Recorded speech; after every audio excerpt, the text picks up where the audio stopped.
Welcome to this explainer. Look, think about your life right now for just a second. You probably have, 47 apps on your phone, a streaming service with literally 10,000 things to watch. We've basically engineered this entire world of infinite, immediate entertainment right at our fingertips. And yet, you still get bored, right? It's kind of a wild modern paradox. We have absolutely everything to do, and nothing seems to satisfy us. But to figure out why that happens, we gotta look backwards. Way, way backwards. So, here is the big hook question, the one we really never think to ask. What did ancient humans do when they were bored? And to be clear, I'm not talking about ancient Rome or medieval knights. I mean 100,000 to 200,000 years ago, back when there was absolutely zero entertainment. No writing, no art, no music, no complex language as we know it today, just people sitting around with absolutely nothing to do. The answer to this actually flips everything we think we know about creativity, society, and frankly, how your own brain works. Now, before we can even answer what they did, we have to tackle a huge scientific debate. Did boredom even exist back then? For a really long time, researchers just assumed no. They operated under this idea we can call the survival myth. Basically, the assumption was that our earliest ancestors were just way too busy surviving to ever experience downtime. The thought was, every waking hour was spent frantically hunting, desperately foraging for berries, or urgently building shelter just so you didn't die. Under that super frantic model, there simply wasn't a spare second to be bored. Well, it turns out that assumption was wrong. Like, really, really wrong. Back in 1966, an anthropologist named Marshall Solins published this absolutely groundbreaking paper that flipped the survival myth completely on its head. He'd spent years studying the Kungan people of the Kalahari Desert, one of the last groups on Earth living a lifestyle very close to original early humans. And what he found completely shattered that whole constant, grueling survival work idea. He uncovered what he famously called the original affluent society. So what is the crucial takeaway here? Get this. They only worked about 15 to 20 hours per week. That is it, not per day, per week. Salins found that the rest of the time, they just kind of rested. They talked, they sat around, they did nothing in particular. He called them an affluent society, not because they had tons of material stuff, but because they had this massive abundance of time. They literally had more free time than most modern humans ever get. So did ancient humans get bored? Oh, for sure. The really fascinating question is what happened when they had all that empty time to kill.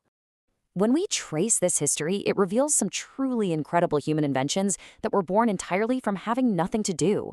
We start with this baseline of abundant free time roughly 100,000 years ago.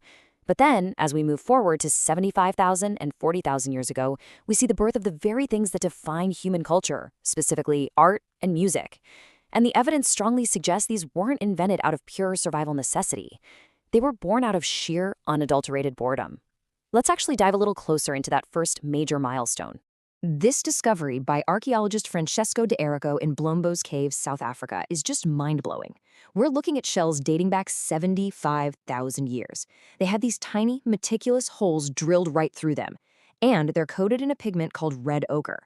Now, think about this for a second. These weren't tools. You couldn't use them to hunt, they weren't weapons, and they certainly weren't food.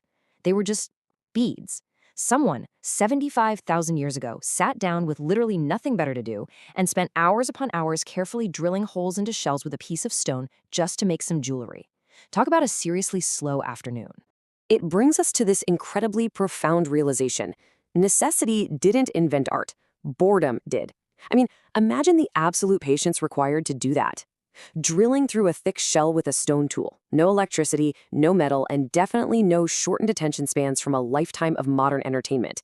That is one incredibly long, tedious afternoon. But they did it anyway. Why? Because the alternative was literally just staring at a blank cave wall. This is the oldest known art object in human history, and it was quite literally built by boredom. And we see the exact same pattern pop up with music. In 2008, researchers in southern Germany excavated a flute that was carved out of a vulture bone. It's 40,000 years old and has 5 perfectly placed finger holes. Someone, long before farming, cities, or any recognizable form of modern civilization, sat down and just invented music. Why? Well, because they had a free afternoon and a bird bone. Neuroscientist Daniel Levitin actually theorizes that musical rhythm and pattern recognition are older than language itself. Our brains were wired for rhythm because pattern recognition kept us alive. But it was boredom that gave us the quiet time to turn that raw survival trait into a beautiful melody. But here's the kicker. Boredom didn't just give us shell beads and bone flutes. It gave us something infinitely more powerful: imagination. You see, you literally cannot be bored unless you have a concept of time. To feel boredom, you have to realize that the present moment is dragging on way too long, and you have to be able to picture a future that could be different or better than right now. Animals don't really get bored the way we do. A dog waiting at the door isn't bored, it's just waiting. But a human sitting in a cave 100,000 years ago, staring at a fire with a wandering mind, they start to wonder things like, what is beyond that mountain? Or what happens to us when we die? Boredom sparked the very first questions of philosophy and religion. And the science behind that wandering mind brilliantly illustrates this point. Back in 2013, psychologist Sandy Mann ran a test with two groups. One group did a totally normal task, while the other was forced to do the most mind-numbingly boring thing imaginable: copying numbers out of a phone book. I mean, think about how absurdly dull that is. But the result? The group that suffered through the boring phone book task dramatically outperformed the normal group in creative output immediately afterward. The reason for that massive spike in creativity is all about the brain's reaction to silence. When your brain is completely starved of external input, it doesn't just shut down, it fights back. It literally forces itself to generate its own stimulation. When left completely to its own devices with zero external entertainment, the human brain's ability to generate ideas, connect totally disparate thoughts, and invent is genuinely extraordinary. Okay, so we know boredom led to solitary creativity, things like art, music, deep philosophical thought. But that raises another pretty huge question. When these early humans were gathered around the campfire with all this abundant free time, what else did they do together?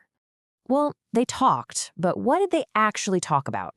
Anthropologist Robin Dunbar studied what humans discuss when they aren't talking about urgently important stuff like hunting or survival logistics, and his finding is amazing. Roughly 65% of all human conversation is just social gossip. Who did what? Who said what? What's going on with that person you both know? It sounds like a totally frivolous waste of time, I know. But from an evolutionary perspective, it was absolutely everything. To understand why gossip matters so much, we have to look at what came before it. Before complex language, primates bonded through physical grooming, picking bugs out of each other's fur. But physical grooming is incredibly slow. It's a one-to-one connection. You can only really bond with one friend at a time. Language and gossip completely revolutionized this. Suddenly, you have a one-to-many tool. Sitting around the campfire, you could bond with 5, maybe 10 people all at once just by telling a story, or, spilling the ancient tea. Dunbar argues that human language and civilization didn't emerge because we needed to coordinate complex hunting logistics. Nope. It emerged through 3 really simple steps. Step 1, you sit around a fire with literally nothing to do.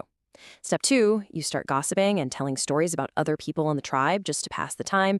And step 3, through those shared stories, you build widespread trust. You build a society. We quite literally gossiped our way into civilization, all because we had time to kill. Now, let's fast forward to the modern era and see how this builds into our lives today. The campfire has basically been replaced by a glowing screen. You know the exact feeling. You're lying awake at 2 a.m., your phone resting on your chest, you're endlessly scrolling, almost terrified of the silence. We have taken the exact environment that built human civilization, the quiet, the boredom, the empty space to just think, and we have actively, intentionally engineered it out of our daily lives. Modern psychology actually has a specific term for the cost of this nonstop lifestyle. It's called cognitive overload. It's a state where every single waking moment is stimulated. When you completely eliminate boredom, you are denying your brain the quiet time it biologically requires to process information, to consolidate memories, and to actually create. We are constantly feeding our brains, but we are never giving them the time to digest. And the neuroscience behind why that quiet time is so absolutely vital comes down to something called the default mode network.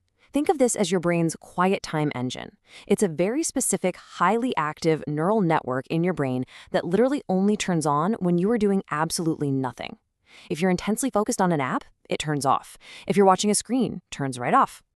But look at what this network actually does for you when it's finally allowed to turn on. It consolidates the massive amounts of information you've absorbed all day.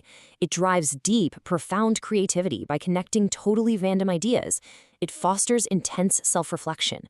And amazingly, it builds human empathy by allowing you to internally process your social interactions. Sitting alone with your thoughts isn't a waste of time, folks. It's a profound biological necessity. Your brain literally needs boredom to maintain your humanity. Which brings us to a pretty tragic irony, doesn't it? We spent 300,000 years learning to fill the silence, and then we went and invented the smartphone.